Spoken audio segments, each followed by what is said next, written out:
नमस्कार, मी डॉक्टर मच्छिंद्र बांगर महाराष्ट्रातील आणि देशातील हवामान परिस्थितीसंदर्भात ताजा अंदाज देणार आहे.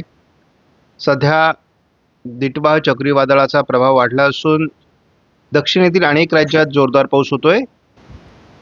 महाराष्ट्रात देखील विदर्भ, मराठवाड्याच्या काही भागात ढगाळ परिस्थिती निर्माण झाली आहे. एका दुसऱ्या ठिकाणी शिडकाव होऊ शकतो. या पलीकडे याचा प्रभाव महाराष्ट्रात पडण्याची शक्यता नाही आहे. आपण जर पृथ्वी तलावर एकूणच सिस्टम बघितल्या तर कोट्टो नावाचं एक चक्रीवादळ देखील चीनच्या समुद्रात सक्रिय दाखवण्यात आलेलं आहे. त्याचबरोबर एक इंडोनेशियाच्या दरम्यान दुसरी सिस्टम देखील सक्रिय आहे. भारतीय हवामान खात्याच्या वेबसाईटला आपण बघतो की साधारण उद्या 1 तारखेला दिटवा चक्रीवादळ डिप्रेशनमध्ये रूपांतरित होईल आणि त्याचा प्रभाव कमी व्हायला सुरुवात होणार आहे.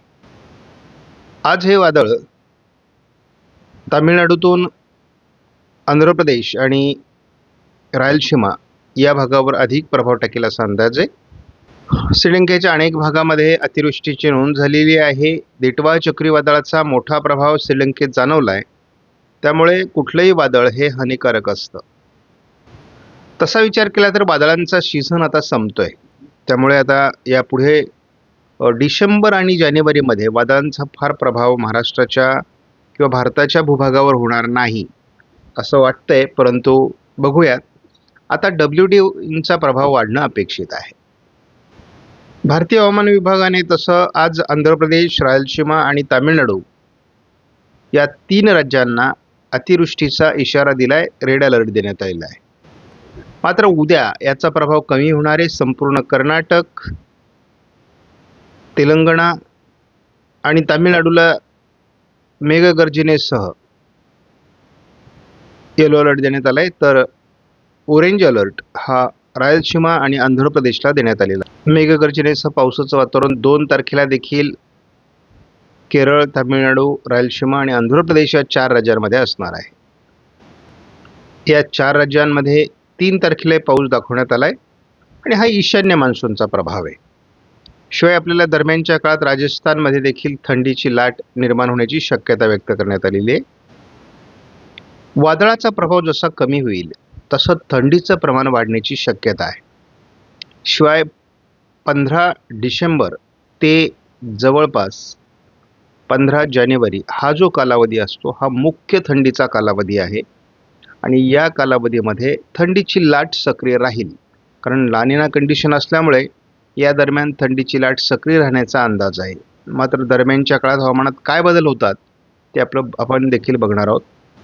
या ठिकाणी बघण्यासारखं दृश्य आहे. श्रीलंकेमध्ये रस्त्यांना नदीचं स्वरूप आलेलं आहे. भयावह अशी परिस्थिती श्रीलंकेमध्ये दिटवा चक्रीवादळाने केलेली आहे. आपण हा व्हिडिओ बघतो. या ठिकाणी जी काही मदतीची पथकं गेलेली आहेत, NDRF वगैरे, तर यांना त्या जागेपर्यंत पोहोचण्याकरता देखील किती त्रासदायक परिस्थिती तयार झालेली आहे आणि यातून बचाव कार्य करणं किती अवघड आहे. दिटवा चक्रीवादळाने श्रीलंकेमधील जनजीवन हे पूर्णपणे अस्तव्यस्त करून टाकलेलं आहे. स्वतःचा जीव वाचण्यासाठी घरांच्या पत्र्यांवर लोकांनी आसरा घेतलाय. सध्या थंडी संदर्भात आपण अंदाज जर बघितला तर 30 तारखेला उत्तर महाराष्ट्र, मध्य महाराष्ट्र, थोडा विदर्भ आणि मराठवाड्यात देखील हलकी थंडी आहे. कोकणात मात्र थंडीचा लवलेश नाही. आपण उद्याची परिस्थिती बघितली तर थोडं मराठवाडा, उत्तर महाराष्ट्र, मध्य महाराष्ट्रात थंडी वाढणार आहे. विदर्भातील थंडी जरी कमी झाली तरी मध्य महाराष्ट्र, उत्तर महाराष्ट्रात थंडी 2 तारखेलाही असणार आहे, 3 तारखेलाही असणार आहे. परंतु थंडीचं प्रमाण कमी होतं आहे 4, 5, 6 तारखेला आणि हे थंडीचं प्रमाण कमी होतं. या अर्थ महाराष्ट्रामध्ये ढगाळ परिस्थिती वाढू शकते.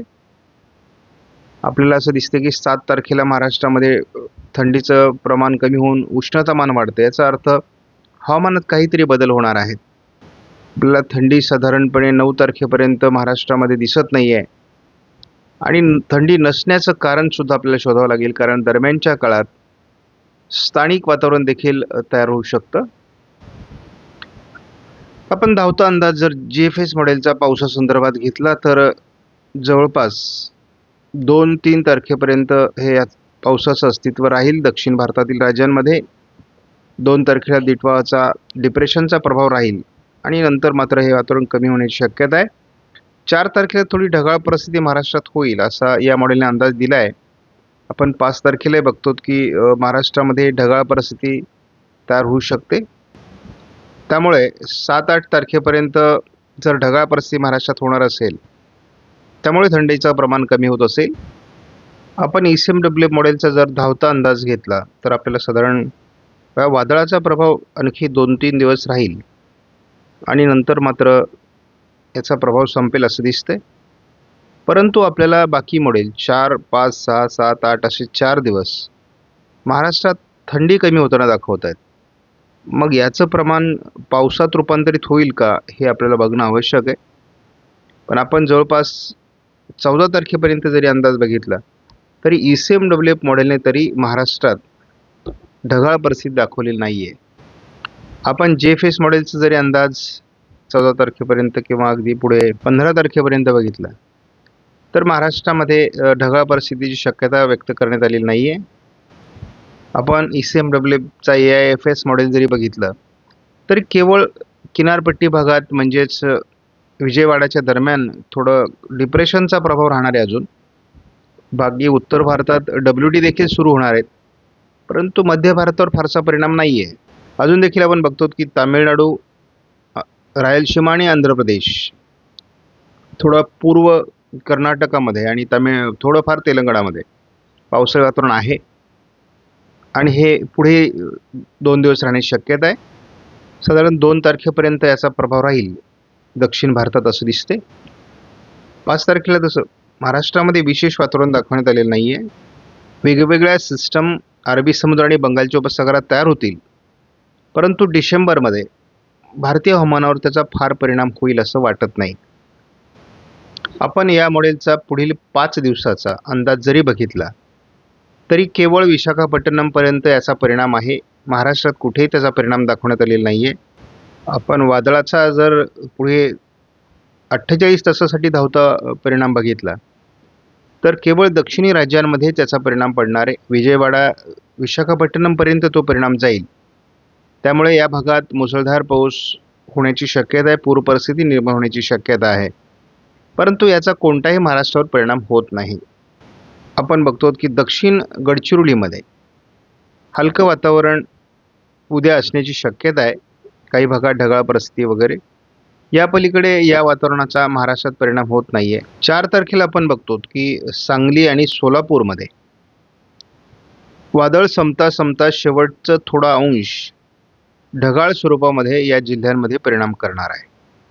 कोल्हापूरच्या थोड्याफार भागात हलकी पावसाळी परिस्थिती देखील निर्माण होऊ शकते.